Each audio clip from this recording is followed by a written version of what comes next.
ya les ha dicho el tema 3 veces y no lo voy a recorrer, no lo voy a repetir, pero sí quiero que me acompañen en la próxima media hora a hacer un recorrido a lo largo del Camino Real de Tierra Adentro, un recorrido que es histórico, un recorrido que va a lo largo de la historia de la minería y cuál fue la contribución tanto del camino como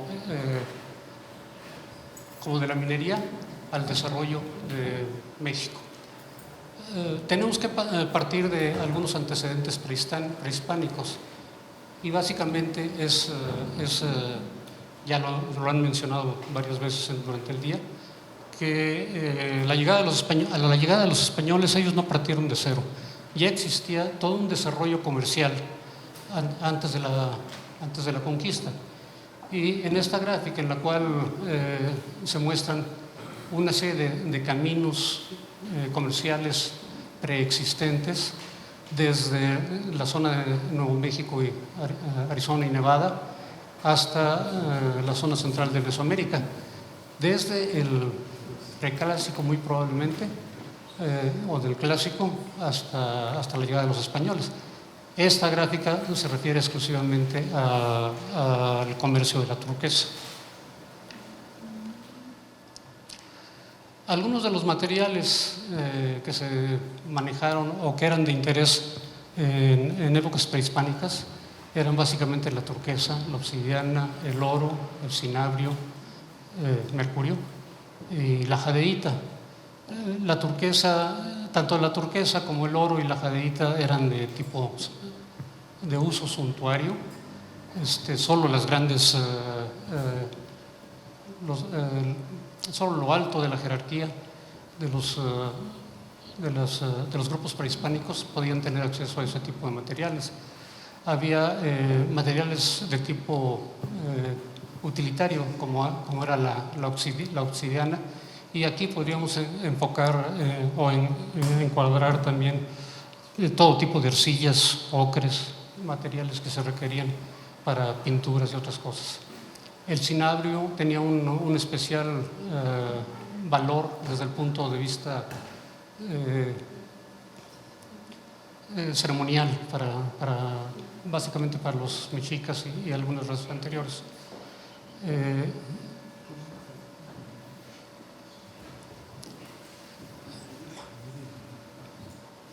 Espero que vean más o menos, pero esta es una distribución de las minas prehispánicas.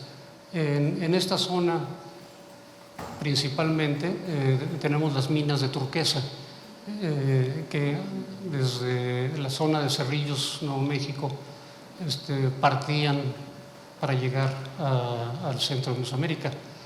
Aquí, en amarillo, de esa zona que es el eje neovolcánico, vienen prácticamente todas las minas de obsidiana, las minas importantes en aquella época.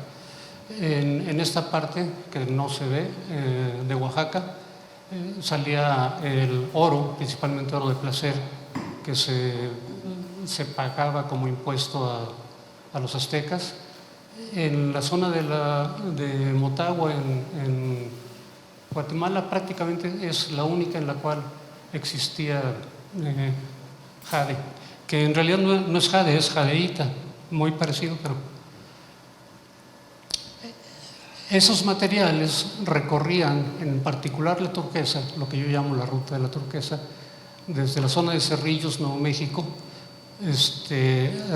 hasta Paquimé, y probablemente en 40 casas o alguna zona intermedia, o quizás desde Paquimé, había un ramal que conectaba con otro camino a lo largo de la costa del Pacífico. La ruta de la plata venía a lo largo de la Sierra Madre Occidental, prácticamente por el eje, y llegaba hasta Tenochtitlán. Este camino pasaba por algunos lugares importantes, principalmente Altavista, Chalchihuites, que era un centro productor y distribuidor, no productor, más bien distribuidor porque la turquesa nada más en aquella zona y un poco en la zona de Concepción del Oro en Zacatecas. Estos dos caminos confluían en Tenochtitlán, pero había un tercer camino, y probablemente más, pero que venía a lo largo de la costa, era un camino marítimo, y llegaba aparentemente hasta un lugar que se llama Tututepec, y de ahí había alguna forma de acceso a Cholula. Hay algunas relaciones muy cercanas entre la cultura aztetlán y algunos aspectos en Cholula que hacen pensar eso. Llegaron los españoles, ¿y a qué vinieron? Pues a conquistar, por la gloria de Dios, a la gracia de Dios, por su gloria propia y por el oro. No necesariamente en ese orden, ¿verdad? Los españoles inmediatamente, para 1522, ya estaban lanzando expediciones a lo largo de la costa del Pacífico, principalmente a lo largo de la costa del Pacífico, entre 1522 y 1542. Posteriormente hubo una expansión durante los siglos XVI y XVII y se diseminaron prácticamente por todo el norte del país. Yo considero esta gráfica más bien ejemplificativa, no necesariamente real.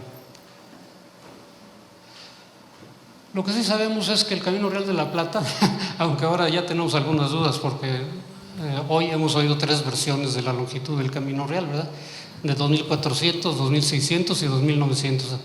Así que cada quien escoja su cifra. Yo digo que 2600. Bueno,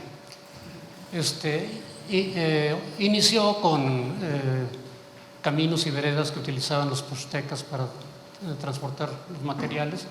Estas veredas fueron ampliadas y mejoradas por los españoles para poder meter mulas, recuas de mulas. Algunas fueron ampliadas a tal grado y mejoradas con empedrados, por los cuales podían transitar carretones, no nada más estas carretas de un eje, sino ¿cómo le llaman? Bueno, carretones grandes que llegaban a cargar hasta 4 toneladas de material. Ahora, ¿dónde se iniciaba el Camino Real de la Plata? Esta es una vista que no sé si algunos de ustedes haya visto ya o todos quizá. Es una imagen sobrepuesta a imágenes de satélite y dibujada encima con los límites del lago de Tenochtitlán, el albarradón de Netzahualcóyotl, la isla de Tenochtitlán. Y es muy probable que lo que ahora sería Santo Domingo, a un lado del Templo Mayor, de ahí saliera el Camino Real de Tierra Adentro, que aquí manejo yo indistintamente como Camino Real de Tierra Adentro o Camino Real de la Plata, aunque obviamente como minero pues me gusta más como Camino Real de la Plata. Aparentemente o probablemente había varias salidas, principalmente por la calzada Tacuba, y otra que no es muy mencionada, pero que tiene evidencias, que es lo que actualmente es la calzada la calzada Vallejo, saliendo desde Tlatelolco, para llegar cerca de Tenayuca, de ahí a Tlalnepantla, y de ahí seguirse hacia Tepotzotlán y el resto del camino. Esto es una imagen, bueno, es imaginado para aproximadamente el año de 1519.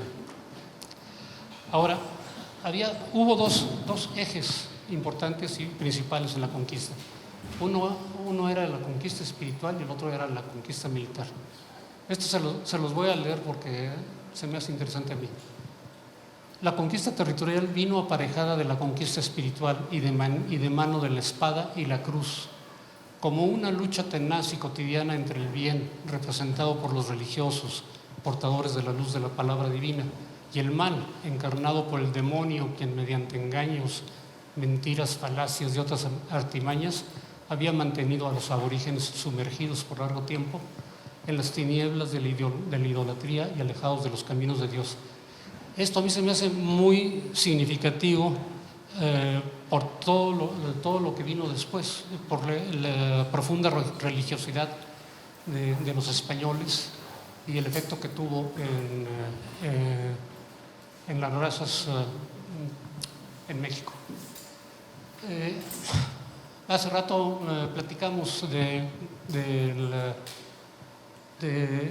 el desarrollo que tuvo la conquista espiritual. Si vemos que aproximadamente por aquí así que está Santa Bárbara y Parral, aquí, para 1555 el camino real ya estaba aquí. No miento, para 1555 habría llegado a Zacatecas y para 1563 a Santa Bárbara. Vean la cantidad de misiones que hay. Todo lo que están en verde son misiones, principalmente franciscanas y jesuitas.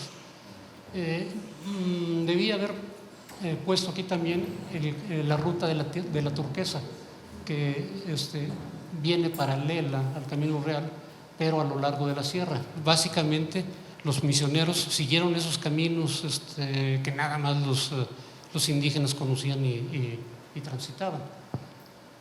En esta parte sur del camino, y prácticamente hasta Zacatecas, empezaron antes, obviamente, y construyeron iglesias, conventos, colegios inclusive, pero esto nos da una muy buena idea de cuál fue el desarrollo y la velocidad con que fueron avanzando en su conquista espiritual. Ahora, pasando a la conquista militar, aquí hay un aspecto que debemos considerar. Los mexicas no pudieron pasar, o básicamente se detuvieron en una frontera formada por el Imperio Purépecha y por los chichimecas. Y sí, en cambio, se expandieron en todo lo que es Mesoamérica y a lo largo de la costa del Pacífico hasta Salvador, hasta El Salvador.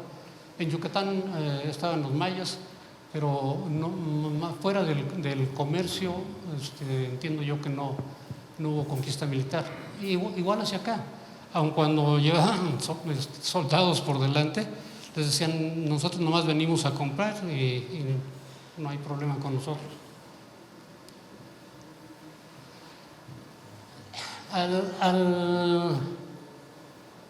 Al descubrir Zacatecas fue descubierto desde la ciudad de Guadalajara.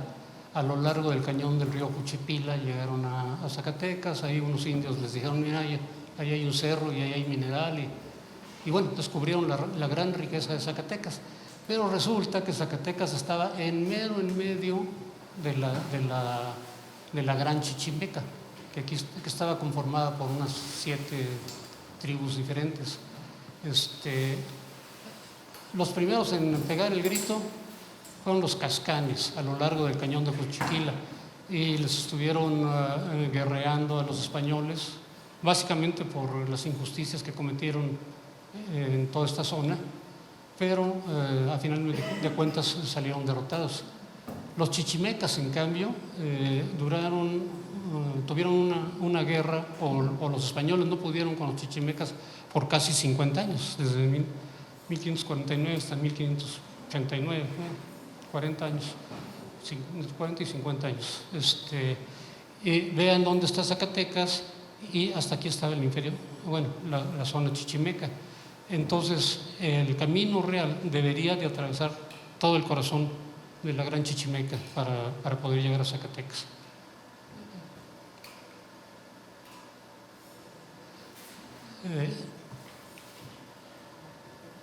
Una de las estrategias que siguieron los españoles para poder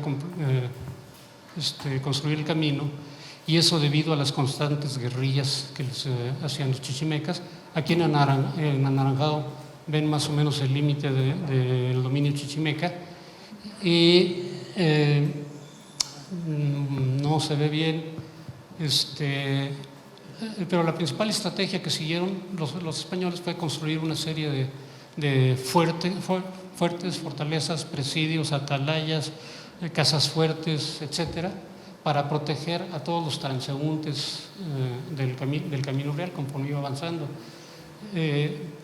Para 1540 aquí ya había 5 fuertes, empezando por San Felipe, que debe de estar más o menos por aquí así. Y para 1570 ya había 30 fuertes en toda esta zona. Uno de los cuales es el de Ojuelos, que está muy bien conservado, muy bonito, por cierto. Y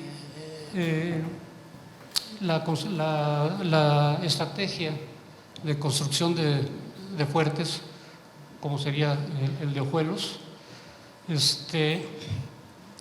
radica en la inseguridad que había en la zona y que se refleja en el tipo de construcciones de esa época. Estamos viendo que hasta una triste ermita chiquitita, 10 metros por 5, se encerraban a piedra y lodo. Esas ventanitas son nuevas, se las hicieron hace poco, pero era una construcción completamente sólida con una puertita chiquita. Y el Palacio de Cortés en Cuernavaca, esta iglesia es impresionante, la iglesia de San Francisco Soyaniquilpan en el Estado de México, que más parece una fortaleza que una iglesia. Vean los contrafuertes que tienen. O no estaba muy seguro el ingeniero que diseñó la iglesia, o porque le echó toda la mano. Y la misma estrategia la siguieron hacia el norte hasta llegar a Nuevo México, a Santa Fe. Aquí se ven mejor los presidios y fuertes que había en esa época. Para 1592 ya habían llegado allá, y partiendo de 1560 y tantos aquí en Santa Bárbara Parral. Ese es el mismo Camino Real que hemos venido viendo toda la mañana. Lo único es que aquí tiene todas las localidades consideradas dentro del patrimonio de la humanidad, del Camino Real de Tierra Adentro. Ahora vamos a ver cuál fue el desarrollo de la minería.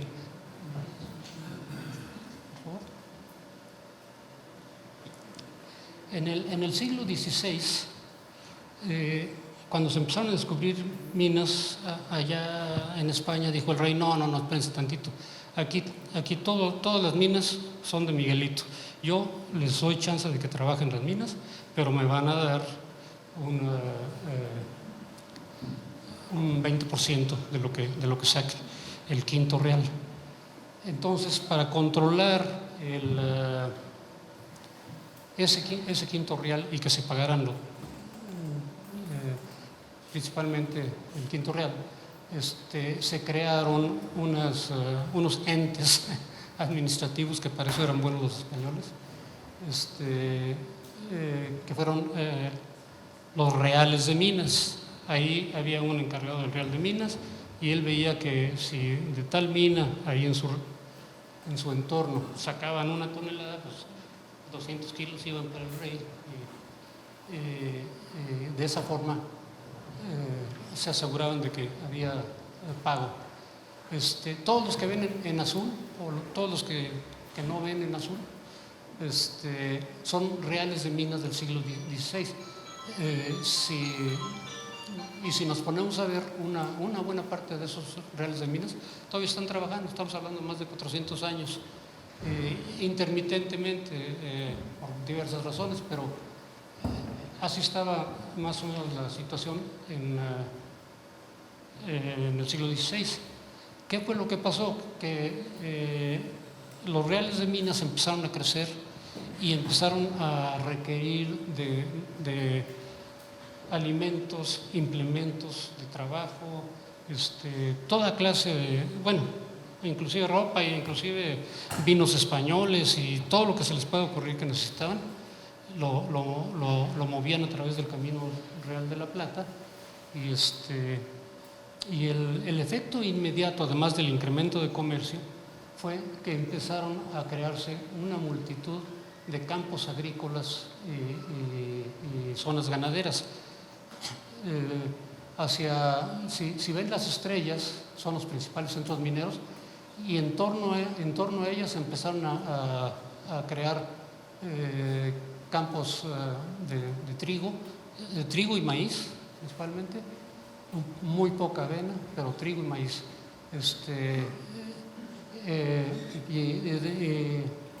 De la misma forma, zonas extensísimas fueron aprovechadas para tener ganado, principalmente vacuno en parte sur y lanar hacia la parte norte.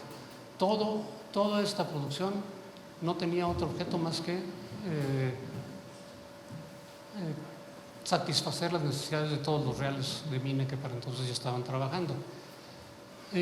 Simultáneamente, aunque está muy poco ejemplificativo, se empezaron a crear una serie de caminos reales o de caminos distribuidores secundarios, vamos a decir, que partían del eje central del Camino Real de la Plata hacia zonas de producción, principalmente haciendas ganaderas y haciendas agrícolas.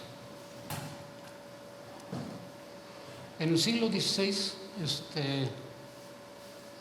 todo lo que ven en rojo son las minas que se descubrieron, además de los reales de minas que ya habíamos mencionado, y su referencia al Camino Real de la Plata.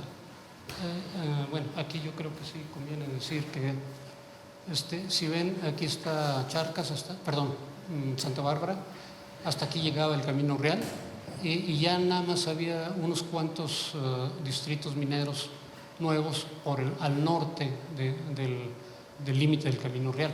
Todos los demás estaban a lo largo del mismo, y eso ocasionó precisamente la formación de caminos secundarios como son los que se dieron de Durango a Cuencamé, a Mapimí, hasta Valle de Allende.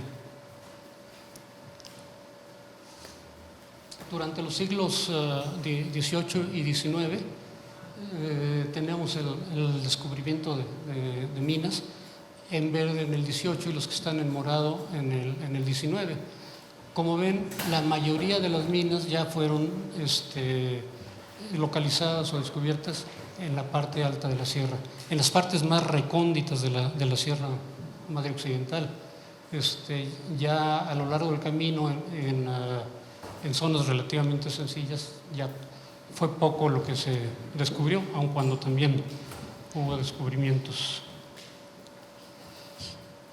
Para el siglo XVI se estima una producción del orden de 7.500 toneladas de plata. Hay otros autores, yo me baso mucho en una recopilación que hizo el US Bureau of Mines, con base en Humboldt, en Lucas Alamán, no recuerdo ahorita el nombre de la otra persona, en la que ellos hablan de 2.200 toneladas. Este señor sacó una cifra de 7.500 y da bastantes detalles. Por lo pronto lo doy como información, aun cuando no estoy seguro.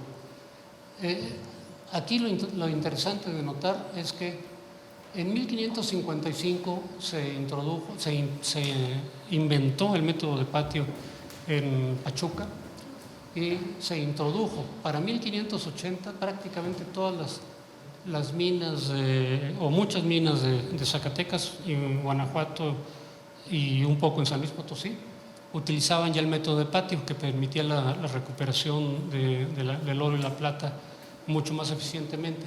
Entonces aquí se ve la influencia que tuvo, ¿no? De 300 toneladas hasta 1.100 y hasta 2.700 toneladas en los mismos periodos.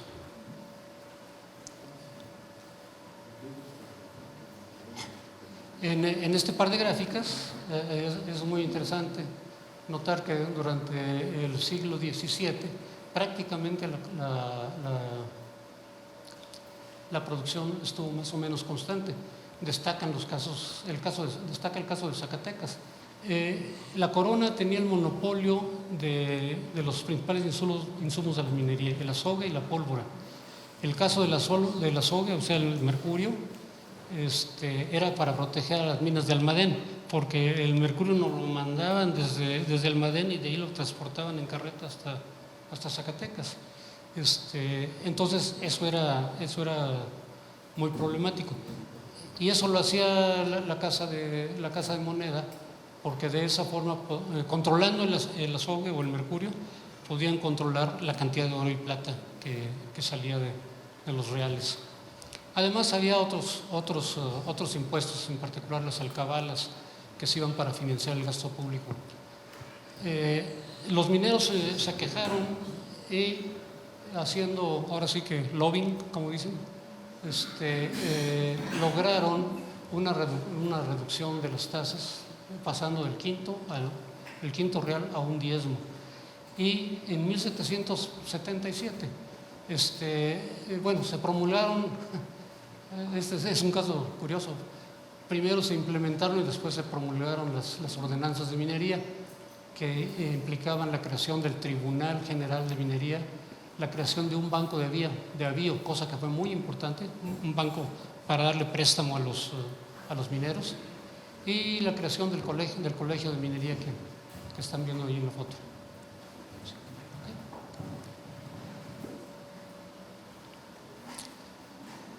En resumen, se estima que de 1500 hasta 1820 se hayan producido 53,000 toneladas de plata aproximadamente.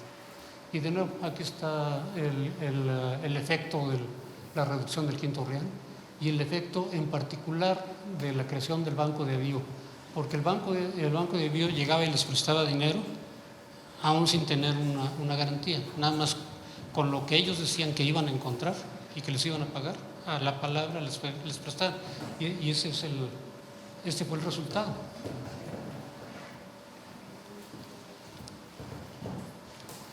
Ahora rápidamente, las contribuciones que hizo la minería al país: impuestos, diezmos, donaciones y patrocinios a la iglesia, instituciones educativas, creación y desarrollo de centros agrícolas y ganaderas, haciendas, estancias, obrajes, industrias varias como la textil. Esto fue muy importante, esto fue lo que detonó en gran medida el desarrollo de la Nueva España. Hubo construcción de obras civiles y de infraestructura como caminos, puentes, represas, etc. La creación de un sistema bancario que no existía, la fundación, y esto también muy importante, la fundación de las principales capitales de la República y numerosas poblaciones y ciudades, además de la construcción de edificios, mansiones, monumentos, etc., en las principales ciudades. Pero no solo en México, más allá. Subvencionó mayormente otras conquistas americanas y las guerras contra Francia e Inglaterra durante 2 siglos. Hasta el siglo XVIII fue la pieza central de la política hacendaria española. Dijo Humboldt: es imposible visitar esta casa de moneda sin reflexionar que de aquí han salido más de 2 millones de pesos fuertes de plata y la importancia que ha tenido en la suerte de los pueblos de Europa. Estamos hablando de 1803. Y como reflejo de un profundo fervor religioso, los españoles, los novohispanos fueron buenos para construir templos, principalmente en estilo barroco y churrigueresco. Ahora, el camino tiene un legado tanto cultural como histórico.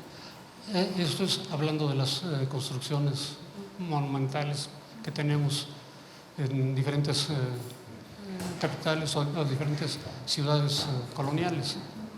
El barroco y el churrigueresco y allá el ejemplo de sincretismo en Tonancintla son realmente espectaculares, ¿no? San Francisco Xavier, el templo de la Merced en San Luis, la cúpula del San. Bueno, estos son nada más unos breves ejemplos. Ahora,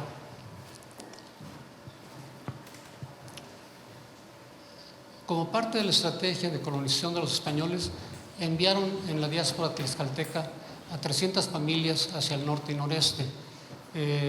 Ellos fueron básicamente a colonizar y crearon o ayudaron en la colonización de una serie de ciudades importantes como Saltillo, Parras, Mazapil, Concepción del Oro, etc.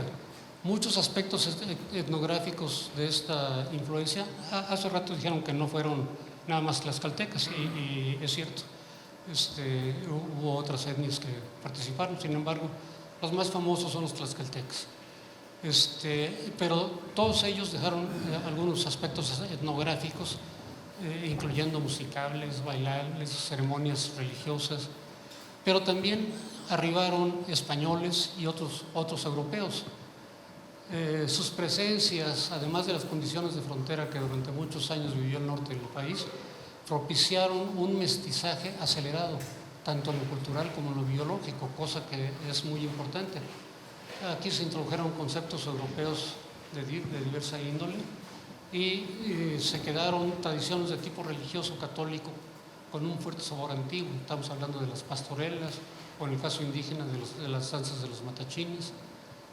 ¿Alguna vez se han preguntado ustedes por qué hay pan de pulque en Saltillo? Bueno, yo me lo pregunté por muchos años, la verdad, confieso que no, ni idea tenía, pero en fin. Esta gráfica muestra el Camino Real de la Plata y le puse encima la ruta de la Turquesa. Si recuerdan, toda esta zona de aquí así es la zona de misiones religiosas. El camino Real de la Plata siguió prácticamente la ruta de la Turquesa y en buenas partes la utilizó hasta llegar, creo yo, aproximadamente a Durango, a Ferrerías. De ahí el Camino Real de la Plata se seguía por lo alto de la sierra, mientras que la ruta de la Turquesa, el Camino del Real de la Plata seguía en las estribaciones de la sierra. Ya voy a terminar. Bueno, eso ya lo han visto muchas veces. Las conclusiones. El Camino Real de la Plata fue la llave de acceso a las riquezas mineras de México, propiciando establecimiento, fundación y consolidación de poblaciones menores, medianas y mayores a lo largo de su trayecto. La creación y consolidación de la economía de la Nueva España, un legado cultural de casi 500 años, un fuerte impulso a la economía europea. El Camino Real de la Plata puede considerarse como la columna vertebral del país, a lo largo del cual ha transcurrido buena parte de su historia desde épocas prehispánicas. La colonización hispana del norte de México marcó un fuerte cambio en su composición etnográfica e inició el proceso de mestizaje en esta parte del país. Con el paso de los años se tuvo un crisol donde se fueron amalgamando características de una amplia gama de indígenas, peninsulares y otros europeos, criollos, mestizos y en menor grado esclavos de ascendencia africana y asiática. Y de ese crisol surgió nuestra nación. Y no puede uno acabar sin dar las gracias